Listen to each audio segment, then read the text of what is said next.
On today's episode, we're going to take a deeper dive into the application of branding and look at how we can plan our brand strategy. If you're ready, let's dive in.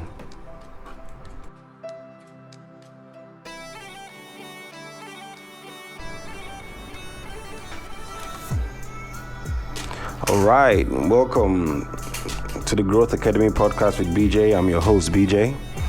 The mission of this podcast is to share with entrepreneurs and business owners the knowledge and tools needed to position their brand and properly market themselves to their ideal customer. So, let's recap from last episode. As we have established in the previous episode, if you haven't seen it, I advise you listen to that before you listen to this episode. Okay? So, as we established in the previous episode, a brand is the way a customer feels about a particular product or business based on their interaction with the business or product, right? So we know just looking good with your logo and product is not what a potential customer is looking for. They want to have hints that you know their pain points and that you can solve those pain points with your offer, okay? So the way to give your ideal customer hints about who you are and the problems you solve is through brand strategy. So now let's ask the question, yeah? What's the brand strategy? So brand strategy is a detailed plan for a brand to build its reputation in the long term, right? So I'll take that again. Brand strategy is a detailed plan for a brand to build its reputation in the long term. So, as a brand strategist, you're supposed to devise a plan of brand expression that will shape the perception of the brand in the mind of your client, right? So, how do we do this? Well, to start brand strategy, you want to answer 5 questions. Now, these 5 questions are: 1. Why are we here? 2. Who do we serve? 3. Why should anyone care? 4. How are we different? 5. What is our message? So, the first 2 questions, why are we here and who do we serve, the answer to this can be gotten from your mission and your vision. Now, if you listen to the first episode, we talked about how you can use your mission and vision to find out who you want to serve, right? So, why are we here? Who do we serve? You get that from your mission and your vision. Now, why should anyone care? Why should anyone care?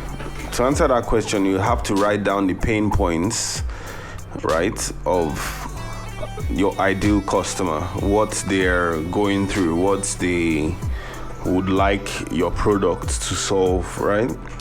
So, if you can solve a problem that your customer is looking to be solved, right, then that's something for them to care about. So write down the pain points. So how are we different? How do you answer that question? You get that from your values. We talked about values in the last episode. The values of your brand, your archetype and persona, right? We'll talk about that in another episode. We'll schedule an episode for personas, for brand personas. But to differentiate your brand, you need to have a set of values. You need to have a persona or an archetype. And then you can differentiate your brand through the way you deliver your service. Maybe you might do the same thing with another brand, but the way you deliver could be your differentiating factor, right?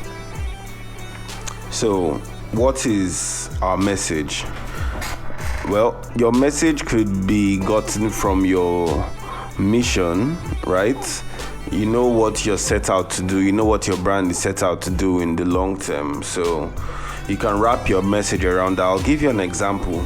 Let's say your brand helps teachers, for example, teachers. Yeah, let's say teachers, and it's your brand, right, is around an app that helps teachers schedule their time better, right?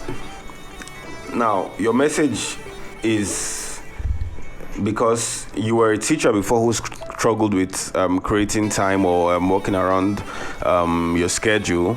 You've created this app, right, that would help teachers. And your story is that no matter how tight or how messed up your schedule is as a teacher, right, that you can always find a way to put or arrange necessary things around your calendar through this app, right? So you gather all the information from the 5 questions and you create a story. This story will be your brand story. So after creating a story around the 5 questions, then you can build your visual elements to align with what the people you want to serve resonate with. This can be achieved through in-depth research, and you can always outsource this to a graphic designer when you are done with the core exercise of who you are, why you're here, who you're here to serve, and then all the other questions, right? So, before I skip on visual elements, because I know I might have questions on what the visual elements of a brand could be. So, it could be the logo, image style, illustrations, the brand style guide, the business cards, digital assets like that, even the websites. These are all visual elements of the brand, where things that you see, the way you can represent your brand, right? Things that you can use to notice a brand's identity, right? So we've answered the 5 questions. We have our visual elements. We have our story. Then we can jump into the actual strategy, right? So here in this strategy, the next step of the strategy are some action steps to take. The action steps is to get detailed about who you want to help. You do this by creating a buyer persona of your ideal client, right? You gather demographic and psychographic information about the kind of person that would buy your product or service. Now, demographic information includes information like age, ethnicity, working class, gender, things like that I can use to identify a group of people, right? By their attributes, right? Then psychographic information would include things like what people believe, right? Hobbies, things that are kind of aligned with their psyche of the person, right?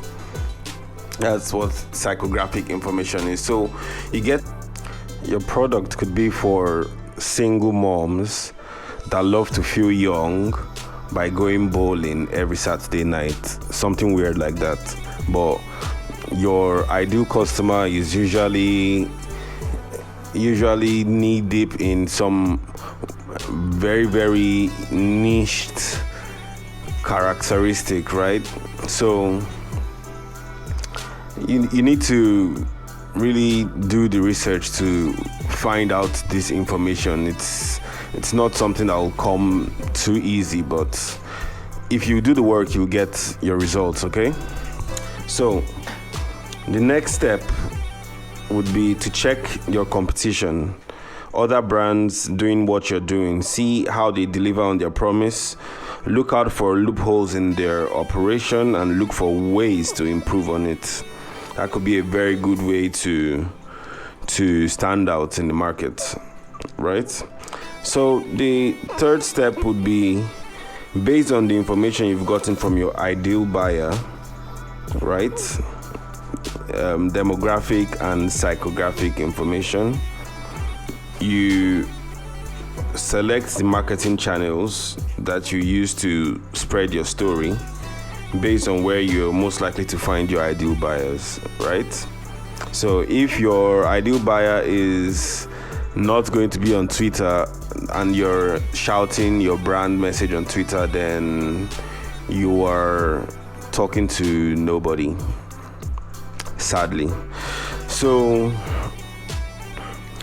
the next step, the fourth step, after you know your marketing channels, you begin to consistently tell your brand story through those channels with the tone of voice, the personality, and the visual identity that you have chosen for your brand. So, doing this, you are following a very, very well organized brand strategy.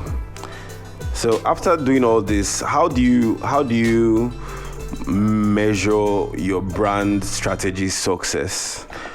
Well, there are 3 steps that your customers go through for you to know if your brand strategy is actually hitting home. And the first step will be, your clients or your customers will go through the awareness stage. This is where they come to know about your brand, where they're being educated about your brand story, get to be familiar with your brand identity, your brand elements and all, right? The next would be the adoption phase, where these people see, oh, that this product, this service is actually answering my pain points, right? So then they adopt it. Now, after adopting this and the product or the service delivers on the promise, right? Then your customers or your clients will then be transcended to another or the last phase of your measurement, which will be the advocacy stage. This stage is where your clients or customers begin to sing your praise without you being in the room. You understand? So when your clients or your customers have gotten to that stage where they now sing your praise after adopting your product, then you know that your branding has worked. So I hope you learned a lot from this. If you have any questions, you can reach out to me at Benedict Jr. _ and I'll be more than happy to answer you. I'm at Benedict Jr. _ on all platforms, Twitter, Instagram, everywhere. So reach out to me, and I'll be more than happy to answer your questions. And you can also drop topics you like me to talk about that have to do with branding, entrepreneurship, marketing, and I'll create content around it. Okay, so thank you for listening, and till next week, stay awesome. Bye.